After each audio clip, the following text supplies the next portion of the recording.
Assalamualaikum warahmatullahi wabarakatuh. Saya Ani Rahayu, Mapel Sosiologi di SMA Negeri 1 Lewiliang, Kabupaten Bogor. Pada kali ini saya akan menyampaikan permasalahan yang ditemukan di kelas 12 IPS 2 ketika saat itu kegiatan pembelajaran di materi bab 2, yaitu permasalahan sosial di era globalisasi sosial. Saya menggunakan metode diskusi atau perdebatan, di mana satu kelas dibagi beberapa kelompok. Nah, beberapa kelompok itu mengusung subjudul tema, di mana permasalahan itu ada di bidang ekonomi, sosial, politik, ideologi, budaya. Nah, permasalahannya mereka menyampaikan beberapa masalah di bidangnya masing-masing. Kemudian semi debat, tapi intinya adalah untuk menyelesaikan permasalahan yang dihadapi di generasi milenial, menghadapi pengaruh globalisasi dan modernisasi yang memunculkan berbagai permasalahan yang dia hadapi sesuai dengan bidang-bidangnya.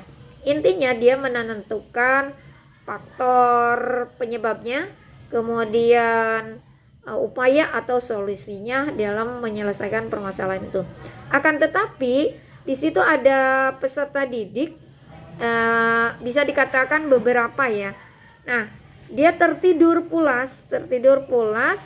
Saya sudah cubit, saya sudah tegur, saya udah suara, tapi tertidur pulas. Ternyata saya memiliki ide, difotolah itu anak itu, saya foto tidur pulas. Kemudian teman-temannya menegur, bangun. Saya foto, tapi itu bukan untuk satu kali. Di dalam pertemuan itu dia tertidur kayak kebiasaan ngantuk ya, karena kurang tidur. Kemudian saya kirim foto itu ke wali kelas. Nah, wali kelas, saya sampaikan laporan ke wali kelas. Kemudian wali kelas itu langsung disampaikan ke grup orang tua murid peserta didik di kelas itu. Nah, kemudian tanggapan dari orang tua murid itu, dia merasa kaget bahwa peserta didiknya atau anaknya itu merasa di kelas baik-baik saja. Ternyata kenyataannya dia tidur. Nah, wali kelas memberikan saran, dan saya menyampaikan saran untuk ketika tidur, waktunya tidur, peserta didik itu HP-nya diambil oleh orang tuanya. Jadi orang tua itu ketika waktu tidur membuka kamar anaknya untuk mengambil HP-nya. Pada saat itu karena apa? Pada saat saya tanyakan ke peserta didik setelah saya bangunkan, jawabannya kurang tidur. Nah, kurang tidur kenapa? Main game. Jadi main game larut malam. Apakah sudah setelah belajar atau tidak belajar? Bahkan bukan setelah belajar, bahkan dari sore. Jadi dia tidak kemana-mana, tidak main kemana-mana, akan tetapi main game semalaman sampai lupa tidur.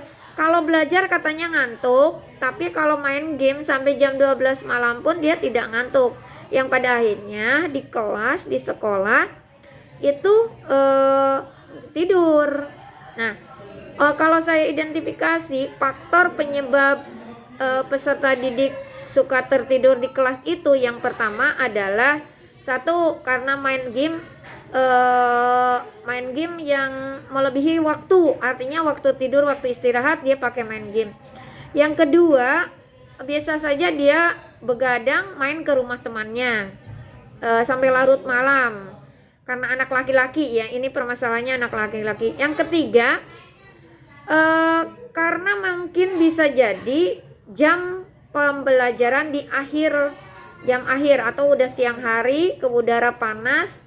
Kemudian yang keempatnya yaitu perut lapar.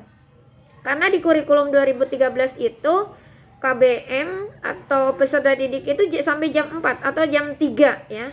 Jam 3. Nah, mungkin itu harusnya sudah waktunya makan sore. Dan mungkin bagi yang punya uang bekalnya banyak, itu cukup saja mereka terpenuhi akan jajannya, atau walaupun sudah bekal dari rumah tapi kalau sampai sore mungkin habis, ya kan. Nah, itu bagi yang pas-pasan, itu untuk menahan laparnya mereka jawabnya tidur. Nah, itu ya permasalahannya. Alhasil setelah saya kirimkan foto itu, maka orang tuanya melakukan hal yang saya sarankan. Ketika tidur dia ambil HP-nya. Dan alhamdulillah ketika ke pertemuan berikutnya, dengan saya juga membuat MOU dengan peserta didik, jika mau tidur maka nggak usah ikut mata pelajaran ibu. Kemudian pada saat perdebatan itu mereka harus di luar. Alhamdulillah ketika presentasi, ketika pembelajaran diskusi itu berlangsung untuk pertemuan berikutnya, peserta didik tersebut tidak tidur. Semoga bermanfaat. Wabillahi taufik walhidayah. Wassalamualaikum warahmatullahi wabarakatuh.